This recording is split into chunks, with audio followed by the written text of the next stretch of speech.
You really have to feel bad for Kirby after all these little intro videos. Hey guys, Silver Praetorian here with Let's Play Kirby's Adventure.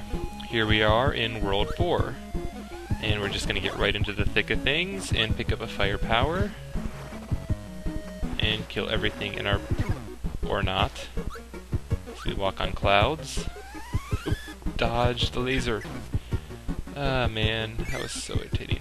Ooh, this is annoying because you can walk right off the edge there, which I've died to that a few times, and why doesn't the spike power let us roll around like that? It would be a lot more useful that way. Let's keep the beam power. I use sword too. Ooh, actually let's not. Let's use the UFO power. One of the few worlds you can actually get UFO in. And let's... Ooh. Or let's die. That's entirely possible too. Let's just die. Alright, oh well, it doesn't reappear. The UFO is one of the few enemies that does not respawn when you go off screen, so that's mildly annoying, but we would have only had it to the end of the stage anyway, so no big deal. This enemy gives you the ball power-up, which is not really that useful of a power. Impressive job, Kirby. Right, the ball power-up is not that actually useful of a power, all things considered. It just lets you roll around, and you can jump, and it's just not... You can bounce, it's just not really that useful of a power, so I'm not really going to use it. I do not know what just happened there. I think I just kind of glitched and... Ow. Anyway, let's grab this beam power-up. There we go. Alright, if you see up there, you'll see that there's a closed off, like, square there.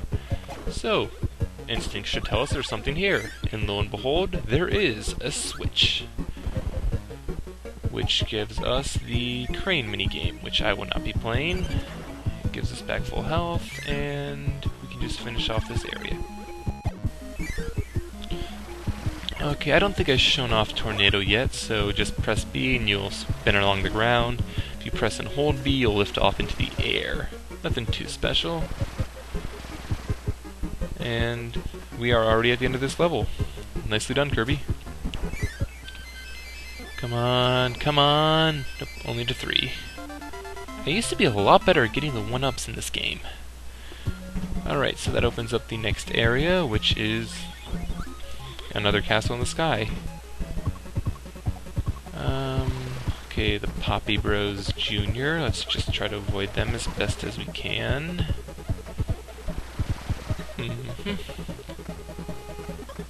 What's down? Ah, man. Oh well. Not terribly concerned.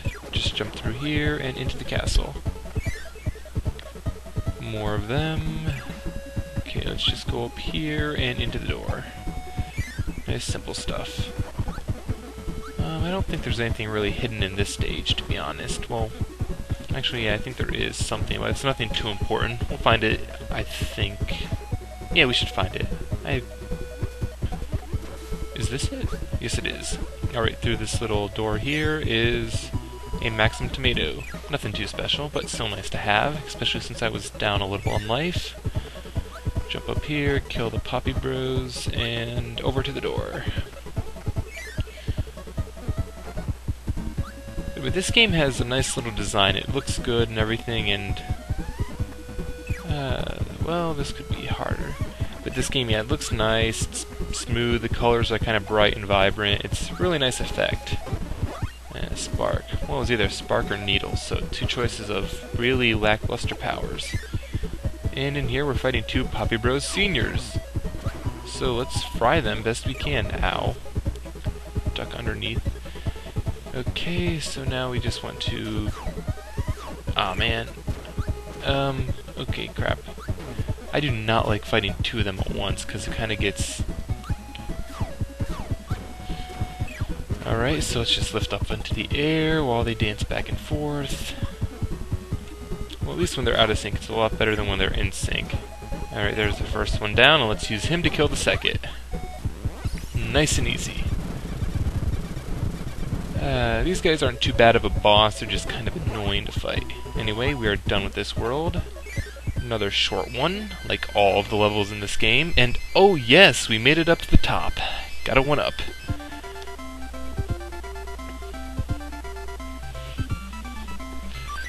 Alright then, so we are done with the second world of Rape Garden. And we've unlocked the shooting gallery. Alright, take 2. And can still waddle do.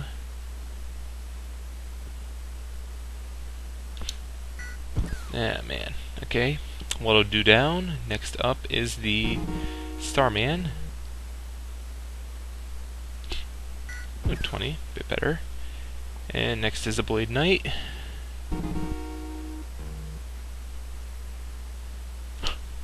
Okay, after the Blade Knight is Bonkers. Let's see if we can beat Bonkers.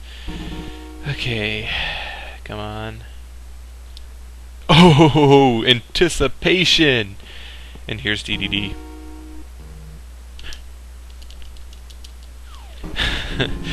I'm just probably gonna... I don't know. Yep, 11. You need to be 11 to defeat DDD. He is not fun at all. I think Bonkers you need to beat 17 or something. They are not very easy to beat, the final 2. But hell, we still got 1 life, so all's good. Into World 3. And this one has a switch. This one also has a crash. I know, this one also has the implementation of a new little way to get through a new puzzle, I suppose. It's not really difficult, it's just a cannon with a fuse. So you just want to grab a firepower, light the fuse, and hop into the cannon. There's a few evil one of these later on in the game, but they're pretty much a staple to Kirby games, nothing too bad. And our reward is a 1-up. Good job, Kirby. Jump out of the cannon. And we are on an airship. Oh my! Alright, where is... I think the switch is hidden all the way at the back, because there's the door we need to go through, so let's keep going and see if I'm right. And am I right? No, wait, is that the door we need to go through? I don't remember anymore. I'm pretty... Oh, yep, here's the secret door. Which is just kind of... It's hidden pretty well, and there's no bottom there, but you just jump up here and hit the switch, which opens up the museum. I think the museum holds the ball power. We'll have to check that. Anyway, now that we've gotten this done, we want to not die and finish the world off. And get hit by a cannon. Actually, we didn't get hit by the cannon, we ran into the cannon. That requires a whole new level of skill. And let's just keep using our cutter power we got from Sir Kibble to kill everything in sight. Because cutter is actually not... I didn't like using cutter when I was a kid, but all things considered, it's not a really bad power. It's just not one of my favorites. I have a lot more love for cutter in some of the later Kirby games, to be honest, but... Like in the new Kirby game that came out, Return to Dreamland, cutter is pretty fun in that game, actually. They did a good job with it, but I prefer using one of the newer powers, which would be Ninja, because it's just a fun power to use in that game. But that's one of the games that has a bunch of the different power sets, like getting a move doesn't just give you one ability, it gives you a bunch of abilities. Anyway, let's keep moving on, and on to World 4, but we opened up the museum, so let's just make sure this is ball. It's ball and sleep. So it's basically ball. And over here, what's in the arena? The arena has backdrop. Awesome. Anyway, we're gonna have to fight our way through this, so let's just get grabbed. Come on, spit out your babies. One hit. Come on. And let's fly over you. And I do not like fighting Bugsy at all. Ah, he dodged our hits. And we can only take 2 more hits. But if we can just keep our distance, we can dodge him without too much problem. Oh, come on! I may die here. Actually, yeah, I'm gonna die. I don't really care for his power anyway, so I'm not going to fight him. On to World 4, which is just like the airships underwater. And I always wondered why, well, actually I can understand it, because if they have the parasols, just usually drop waddle doos and enemies with power-ups, and Okay, fine, I'll take a sword. Waldo-doos and enemies with power-ups, then how would you ever get the Parasol power by itself? So I can understand why it doesn't give you a mix by swallowing a Parasol and a Waldo-doo that it's connected to. Oh yeah, those enemies explode. Oh well, let's just keep running. And through this little forest-ish area, nice and quick. Ooh, this little part here has a bit of a, not really a puzzle, but a nice little challenge, which I believe the reward is a 1-up. Just want to get the wheelie power and just basically rush your way through this. Ahead of the collapsing blocks there, because if you make it to the end in time, it will open that up, and nicely done, Kirby, I didn't jump. But you can get a 1-up there, and I believe it drops you off in a different passage somewhere ahead. But we didn't see that, so oh well. This enemy, I think this is called like Rolling Turtle for obvious reasons. He was replaced by the elephant in later Kirby games called, oh yeah, that's right, we can't roll into him.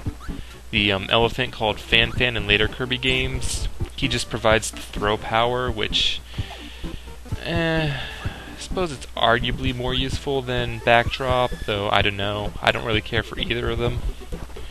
Let's grab that, and on to the next area so I can demonstrate. You swallow the enemy up, and then you can basically throw them forward, and then you can throw them up at an angle or down at an angle. Nothing too special, you just have a somewhat decent range of ways you can throw the enemies. I just don't really care for the power itself, so I suppose I'll hang on to it for now, but I'll get rid of it pretty quick. And come on, ooh yes, another life. Good job, Kirby.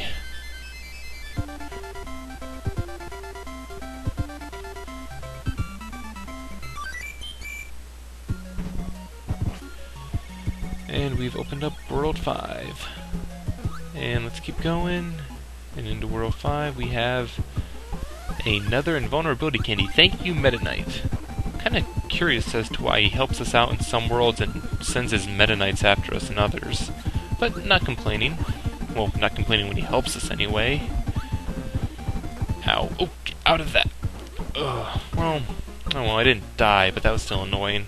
The hit stun slowed the game down enough that I couldn't get out of underneath the enemy there. Alright, well at least we made it through a door, so if we do die, we'll just appear right back there, like so. Like so. Alright, let's get our sword power back, and dying is never really a concern in like any Kirby game. You will always have enough lives to... Oh, this was a complete waste of time. Surprise, surprise. You basically always have enough lives to be fine in any Kirby game that you play. Let's see. It's not like they do pretty much hand them out like candy for the most part. It's not really an issue.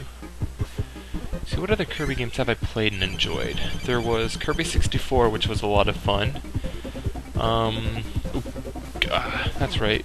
Swallowing these enemies is usually the best way to deal with them. Let's see, there was Kirby 64, there was... What else? Oh, ow, that's an electric... Yep, it is. Kirby 64, which was a lot of fun, and... Ow, come on! Let's try not to die to him. And there we go. Okay, yeah, let's see, what was I saying? Kirby 64, which was a lot of fun. There's Kirby Superstar, which is basically 4 games in one. Or, no, more than 4. That's a lot of games put into one. That's a lot of fun to play, too. And I just ate the dust there. Let's see, what other Kirby games have there been? I have not played any of the Kirby and Dreamland games, unfortunately. Kirby's Return to Dreamland was fun. Kirby Squeak Squad wasn't bad. Kirby and the Amazing Mirror. I liked Kirby and the Amazing Mirror, but I am a true sucker for Metroidvania-style gameplay, which is what Kirby's Amazing Mirror was. Return to Dreamland I've already talked about. Ow, spikes. Wow, I'm gonna die in this room too.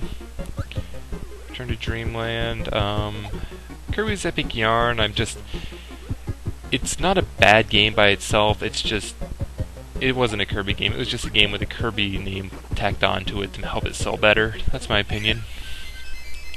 But in truth, they did end up doing a lot of special things with Kirby games. Like, if they come up with a unique idea which they don't think will sell on its own, I think they usually will just, hey, let's make this into a Kirby game. Because let's see, Kirby's Canvas Curse was basically something like that. What else was there? Epic Yarn, like I talked about. Which, that's not to say anything bad. Like, a lot of Kirby games will try something, like, really unique, and I died. Like, we'll try a lot of unique stuff with the formula, like, let's see. Kirby 64 had the whole, you can combine powers, which was pretty cool. Squeak Squad had it where you could store up to, like, 4 powers at once and use them if necessary. What else was there? There was... Canvas Curse was just that entire playstyle. Then there was, oh, what else? I don't need that. Canvas Curse. Epic Yarn, I suppose, like, even if I don't consider that a true Kirby game, it did have a different playstyle. So, every Kirby game they do tends to try a different playstyle, which, in truth, while I did love Return to Dreamland, I think that's the only real downside, is they tried nothing new in Return to Dreamland. They just stuck to what works and didn't really try to push any envelopes. Not to say it's a bad game, I did love the game. I did also beat it on the first day I had it, which, well, I beat it 100%, and then I went through and I beat it on the extra mode, and then I went through and did the arenas, which the arenas... The true difficulty in any Kirby game comes in... Oh wait, I'm gonna have to come back to show that. Let's get a light power. Here you are. Okay, there is a secret door in this room, which a lot of people will not find. The secret room is actually hidden back here at the start, and since most people would not think to backtrack after they got the light power, they will miss it. Just thought I'd actually show it to you guys before I actually went in there randomly. Okay, that'll fill us back up on life, which is good, because we were running a bit low. What was I talking about? Oh yeah. The true difficulty in any Kirby game is, for the most part, in the bosses. The stages themselves are not really that bad. You probably still take a lot of hits. Like, you'll see, I take a lot of hits. Excuse me. But while I am taking a lot of hits, I'm also getting my life back pretty easily, and if you die, you just can continue from that room. No big challenge there. Whereas the bosses do have challenge. Which, yeah. Oh yeah, I remember this. This is a nice little trick to get that one up. First, of course, you get the stone power, you crush that enemy, and then rather than hitting the next one, you hit the furthest one down, which pushes the one up there, and then you push... Wow, I cannot talk. You push that one and it pushes it up here. Nice little game design there, giving you the power you need in the room you need to use it. Like, they have a few of those where they're pretty good about giving you what power you need right about the time you need it. Anyway, we're done with this world, which will bring us up to the boss. And up the boss that we're about to fight is another common recurring Kirby boss, and another fun one to fight. Ladies and gentlemen, say hello to Kracko. Let's just get this high jump power first, and climb up to the actual boss arena with the upward scrolling screen. And yep, this first part's really easy. Kracko is an enemy that was one of the bosses in this game that's easier to beat with the power than without. But he pretty much always gives you, he will drop the high jump enemies, so you can always get high jump power back. So he's not that bad. Anyway, got up here to the top, his life bar appears, and there are the clouds. And his attack power isn't that bad. Attack pattern. He'll sweep across the bottom of the room there, he'll do his little lightning attack, and he'll drop enemies out. Nothing too bad. Let's see if I can actually hit him again. I don't think I'm getting that back. Yes, I am. Nice. Alright, let's just jump through you. Ah, come on. He likes to drop it when I'm in like a stun, so I can't do anything about it. But I did that time. Alright, Kracko is almost down. Not a tough boss at all. So let's just keep missing him left and right. Come on, Kracko. Come on, Kracko. Seriously, work with me here, man. I just want to kill you. Like that. And get our 4th piece of the Dream Rod. Or Dream Rod, it's a Star Rod. I should know this. Anyway, this should leave us with only 3 bosses to go. Well, 2 bosses, then DDD anyway. So 3 worlds left. We're already halfway done with this game. It's really short.